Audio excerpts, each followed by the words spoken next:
Okay, so Samantha, thank you so much for joining us. It's Thank great you to have for you. having me. I'm Yeah. excited to be here. Yes, I'm excited too. So tell everyone a little bit about yourself, what you do for work, and what you're passionate about.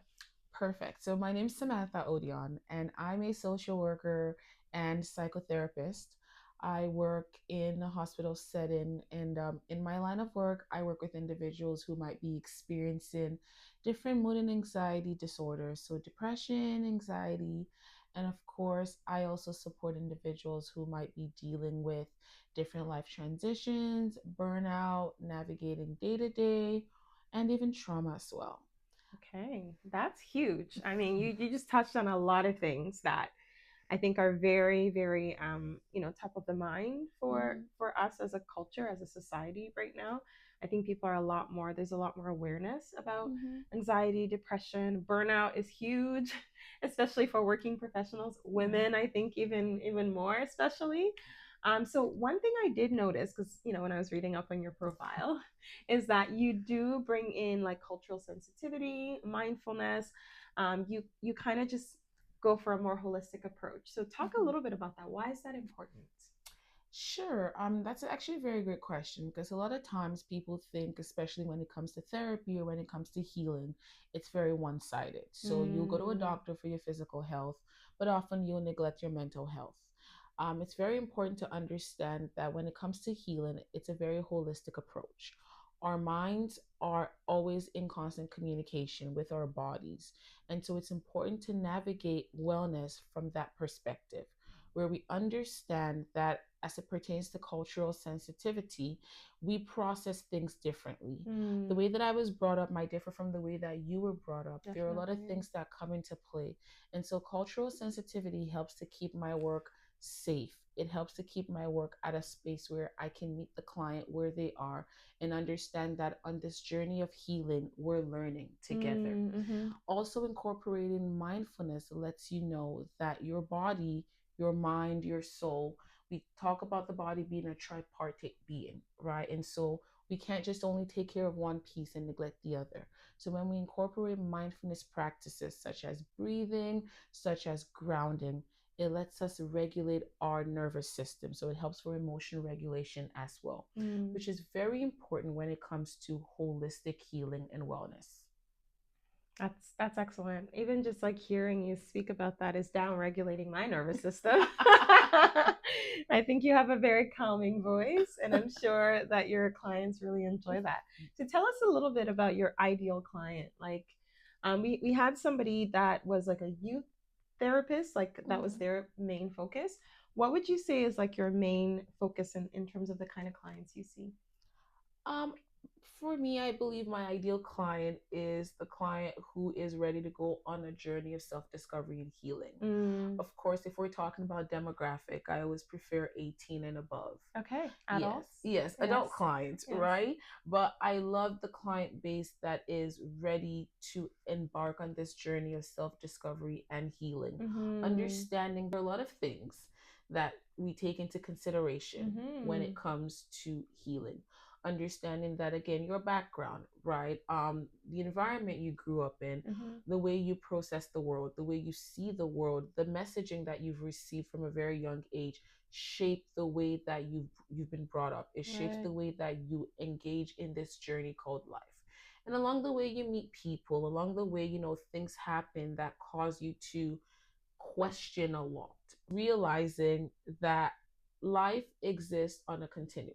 Yes. Who I am today is not who I'm going to be tomorrow. True. Who you are today is not going to be who you are tomorrow. A lot Mm-hmm. of things happen. You meet a lot of people. You experience a lot of life changing, life altering event, and Yeah. that might shift your perspective. And so, Mm-hmm. trying to live life the way you did yesterday, the way you did when you were in high school, Right. the way you lived when you were maybe a child, Mm-hmm. it's going to be very different. And so if you don't have that shift in perspective, or if you're not willing to embark on that shift in perspective and allow yourself to evolve with the times that we're in, it Mm. does become challenging trying to live life. And so a client who is ready to explore, a client who is ready to go into that space where they're like, hey, you know what, this is what I know. or this is what I thought I knew. And now I'm realizing that what I knew no longer fits into what I'm going through right now, Right. or no Yeah. longer fits into the way the world is going right now. Mm-hmm. I want to evolve accordingly. Right. And there's nothing wrong with that. Right. No, There's that's part of human nature, right? exactly, there's no shame in that game. Like No, not at all. I think part of the human nature is to actually accept, realize and accept that we are forever evolving, and it's okay Mm-hmm. to evolve. Yeah. It actually makes the work easier when you come to that realization and acceptance that it's okay to be a different person than who you were the days prior. Oh, I just love that. I love that. So it sounds like your ideal client, someone who's willing to do the work, willing to recognize that whatever got me here is probably not going to get me to where I need to be. Mm-hmm. And I think that's very human. Like I think it was Einstein, Albert Einstein, who said the mindset that created the problem is not going to be the same mindset to solve the problem. Mm-hmm. So you're going to need a different mindset. Exactly. And Yeah. one of the things I love to tell my clients is, two things can be true. Right. You can thank your body, you can Yes. thank your experiences, you can thank your knowledge for getting you thus far. Absolutely. And you can also acknowledge that it's time to move forward with a Yes. different lens. Yes. It's time to move forward with a different perspective. That's okay. Mm-hmm. It doesn't mean, you are betraying all the experiences that brought you to where you are. Right. It's okay to say that, I thank my experiences for bringing me thus far, Mm-hmm. and I'm ready to embark on new experiences and continue the journey of life. Okay, I really like that. Can we do that together right now? Can we just say that? Okay, let's say, like, sure. What is it? I think. So I thank my experiences, Yes, for bringing me thus far. Yes. And I'm ready to embark and see what the future holds. Okay, we're gonna do that right now. Yeah. I thank my experiences for bringing me thus far, and I'm ready to embark. accept. To accept. Oh yeah, I guess I'm ready to embark. To embark. I'm ready to embark on the new journey On the ahead. new journey ahead. I love that. Yes, yes. I think we all need that. We all need to have that attitude. And it sounds like you're that gentle guide that helps people to do that. Well. Yeah, and if I were to be completely honest, I wasn't always this way. Right. I was very I was top of the line anxious. Like, what am I doing tomorrow? What's going to happen tomorrow? And a lot of times in life, we have our 5-year plan, we have our 10-year plan. Yeah. And those things are great because it's kind of like a navigation, right? Mm-hmm. It's a navigator. It gives you an idea. But I was so rigid holding on to it has to go this way. If not, that's the end. Yeah. And so I became very anxious and trying to just fit into this box that I had set for myself, not realizing that maybe the box doesn't even exist. Yeah. Or I could break the lines. Yeah. It's like, I built this box. Why do I need to be chained to this box? Exactly. And so I wasn't always that way. And so I had to learn a lot around, being able to say, yes, this is kind of what I've put together for me, but it's not absolute. No. It can always change. Right. And am I willing to change with it? Because a lot of times we set ourselves up for failure when we are unwilling to, like the saying says, think outside the box. Right. When we're very unwilling, we set ourselves up for failure. Matter of fact, we limit ourselves. And so growing up, I used to hear this saying that says, you will be the architect of your own misfortune. Dang. And I thought it was very harsh, but I can see how it fits into that when we put ourselves in this box. Yes. And we are unwilling to shift our perspective. Indeed, we kind of become the architect of our own misfortune. Wow. You're dropping a lot of bombs today. I love it. Thank my mother. Okay. Thank your mother. Okay. Thanks, Mom. That actually brings me to a different conversation here, because we're really big on movement. We're big on compression therapy. And we're also big on community events. So a community event that we're in the process of launching right now is an intergenerational wellness initiative. So we are encouraging people to do things in teams, mothers and daughters. So it's funny you mentioned your mom, daughters and fathers, like whoever, like aunties, uncles, people to just pair themselves up with someone in their lives who's of a different generation, and to go on a walk with them, go for a run with them, have some deep conversations with them. So tell me a little bit about how your mom has influenced who you are today. Okay. That's really great. So I remember growing up, I always witnessed my mom, I would say my mom was very resilient. My mom Mm, was a go-getter. My mom was always, doing something. I remember at some point, growing up in Nigeria, she used to have a job, and then at some point, I believe they had been forced into mandatory retirement as a civil servant. wow. And so she started looking for means to continue entrepreneurship. I often joke that, like, I don't believe there was anything she didn't sell. She was very resilient That in sounds that very area. Nigerian. Right. The entrepreneurial spirit. Yeah. So she was very resilient in, trying to shape us to understand that despite circumstances, right, there Mm, are ways for you to also carve your own path. And yes. so that's been one of the things that I've held on to. Because when I think of all I wanted to do, I think I probably went through like 27 career options I love that. before I decided on what I thought was my passion, or what I know is my passion Mm, and brings me great joy. yes. And so knowing that I could do whatever I wanted, Mm-hmm. and knowing that I could, explore, Mm-hmm. knowing that there were opportunities out there for me, helped me in terms of shaping who I am today. And my parents would often say to me, the sky's not the limit, heaven's the limit, the I sky's love the that. starting point. Yes. And so I'd be like, some days I'd be like, I want to do this, I want to do that. And even though I realize, of course, you can't do everything all at once. No, not all at once. Exactly. You can't do everything all at once. But the lesson there was that there wasn't really anything I could not do if I put my mind to it. And Mm, so that's the way she's kind of influenced me around the possibilities out there for me. yeah, I love that. It sounds like there's a lot we can learn from different generations. So coming back to the mindfulness and the mental health and all of that, do you think movement and physical well-being has a lot to do with mental well-being? And if so, what is the connection you see there? That's a very great question. There was one thing I used to hate, and that was like taking walks. Oh yeah.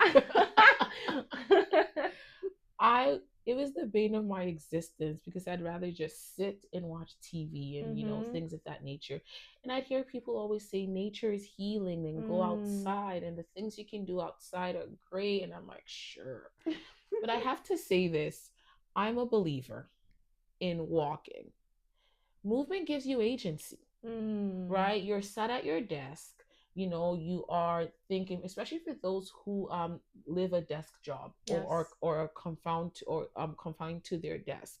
You're sitting at your desk, you know, 4 hours in, 5 hours in. You're just sitting there. You realize maybe your muscles are beginning to tense a little bit. Mm-hmm. What we call the lazy leg. Yeah, Like you yeah. feel like a million pins are in your leg at the same time. You start being stressed. You take off your glasses. You're like massaging your temples and things like that. And one of the things I realized is that movement gives you agency because it's also a way to regulate and ground your nervous system. And when it comes Mm. to emotional wellness, and when we talk about holistic wellness, right, we can't just focus on one side. Like I said, Mm. we have to be able to know that our joints, our bodies, our muscles, they're all interconnected. And so what you do to one affects the other. Mm-hmm. So getting up and taking a 5 minute walk, if you're somebody who has a desk job, getting up and taking a 5 minute walk, going outside. Even these days, they have standing desks, Yeah, right? Like yeah. just that movement lets you know that you are still here. It lets you know that you're still safe. It gives you a sense of co regulation, which is always helpful, especially if you're in a high stressed environment. I really appreciate you sharing that because I think you're right for a lot of people, like depending on how we grew up, we don't want to go for a walk. We just want to sit there because, it's like that inertia that's Mm-hmm. required, like once you're in momentum and you have certain habits, it's a little bit easier. Mm-hmm. But once you're comfortable, like you've got a little blanket. I love to snuggle in a blanket, and then now I have to get up. So sometimes it takes that extra bit of motivation Mm-hmm. and energy. And so remembering some of those things that you shared, that hey, it doesn't have to be long, you can just be 5 minutes. Mm-hmm. It's going to help me with my nervous system, like just remembering all the benefits, Mm-hmm. I think helps with that motivation. And I have to say, from my experience, Yes. the 5 minute walk becomes an hour walk. Yeah. Once you get out there, right? And Then you're enjoying it. once you get out there, you're like, wow, like I'm 5 minutes in and Yes. I'm still going. You're like, why didn't I do 10? And then next thing you know, it's like an hour and you're like, wait, what? And like, and so when we say start small, it really is true, because once you get moving, you realize that you are able to do it. And one of my friends does this thing where she wants to go on a walk and she goes, hey, I'm going to be going on a walk in like 5 minutes. Keep your phone handy. And so she'll call Oh, me, yeah. and so it kind of goes in line with what you were saying around pairing up to move. And so for Yes. people who you might not have that physical person to walk with you, you can connect virtually. Call Right? someone, Call yeah. somebody, call a friend, somebody you want to catch up with, your parent, and go on a walk together. Right? You're in different places, but you're doing the same thing, and you're walking, no pun intended. Yeah, yeah. You're walking towards the same goal. Yes, yes. So I think that's another way to ensure that you are moving and keeping your body active, because it does contribute to overall emotional wellness. I love that. And another thing we're really big on is like little self-care, hacks for Mm. during the workday. So you talked about people sitting all day at work. Mm-hmm. One of the things we're really big on is compression therapy. So we get people all the time who are like, yeah, at the end of my workday, my legs are honestly so tired. Mm-hmm. Sometimes they're swollen. I've noticed some veins that look a little funny in my legs. And so the last thing I want to do is go walk because I'm sore. Mm-hmm. I just want to rest my legs. I want to put my feet up and just relax and veg out on the TV. And so what do you like, do you think that using tools like compression therapy that help to bring that blood flow back and make people feel more energized might help them to want to go for that walk because they don't feel so much discomfort? Yeah, definitely. Our body responds to comfort and containment. And so using compression socks, right? It's a form of containment. Right. Even the weighted blankets, they all Yes. add up. You cannot separate me from my weighted blanket. I love weighted you. blankets Like, too. Warm, weighted, compression, massage. Exactly. Those cozy feelings. Exactly. Yeah. And so, like, and here's the other thing, your body is always talking to you. Yes. Right. And so for people who might be like having sat at a desk all day long, I don't feel like walking, my body is just too tense or too tired to move. If you are engaging in compression therapy, you're using the compression socks, the weighted blanket, it does help with, the muscle movement. It does help with also the regulation. I'm very big on regulation of the nervous system. Yes. It does help a lot. And Yeah. then you find that the more you use them, the less tense you feel. Right. And you're able to engage in the eventual walks and things of that nature. So they all go hand in hand, actually. Yeah. I think one of the things when it comes to wellness, like I said, we just focus on one and neglect the other. Right. But if we're talking about emotional and holistic, we have to look at all sides and be willing to do the necessary to make sure that we're all taken care of, like body, soul, mind, spirit. It's really important. I love that. Thanks for sharing that. Very last question is, if there's one thing you feel people have not heard yet that they need to know today, what is one thing you would love to share with the world? Just one? Just one. You have to pick one. Just one. Okay. I think the most important thing is listen to your body before your body makes you listen to it. A lot of times we don't do the needful, and then we fall sick, we break down, and we start running helter skelter trying to fix. Right. And so we don't have to wait until we're broken. The warning signs are there. Yes. And so listen to your body. It's the only one you have. Do the needful, listen to your body. If you need to take breaks, go ahead and take it. If you need to maybe shut down for a bit, that's okay. It's the only body you have. Listen to it before it forces you to listen to it. I love that. There's actually an influencer. He's a doctor at the Ottawa Hospital, Dr. Quadro Kiramateng. And one of his hashtags is prevention over prescription. I'm like, right? That's important. Like growing up, one of the things they would say is prevention is better than cure. Right. And so it kind of falls in line with that, where like, why would you wait until tomorrow to go look for the cure, the prescription, when you can start doing things today to prevent it? Absolutely. And I think a lot of times we wait until the very last minute before we start taking care of our bodies. But one of the things that we are blessed with, especially in this generation, is technology. Yes. Right? all the information is at the tip of your, like it's at your fingertips. And so I know people go on Google and then they self-prescribe, like, oh my God, my head hurts. That means I'm dying in 12 hours. Right. No. No. But using the tools we have at our disposal, using them effectively, can give you an understanding and an idea of what you need to do to ensure that you are taking care of your body. So that's really important. This was incredible. Thank you so much for your time. Thank you This for was having wonderful. me. It was amazing to connect with you. It's very great. And the work you're doing here is really, really, really helpful. Thank I you. have to tell you, I'm a compression socks girly. Like I love it. I'm not stepping on an airplane without my compression socks. Right? So because I'm not one of those people that walk around in the airplane. Right. I like my window seat, and I'm going and you're to gonna bed. be watching out, Yeah. and you're probably falling asleep. Exactly. That's So most yeah. of us. Let's be real. So my compression socks help me because I'm not walking in Yes. like, you know, the amount of hours that the plane is in the air. So I keep a pair of compression socks on me all the time. And Perfect. I think it's really helpful. So thank you for the work you're doing. Thank you. This was honestly incredible. And see you tomorrow for the next day of 21 days of self-care. See ya.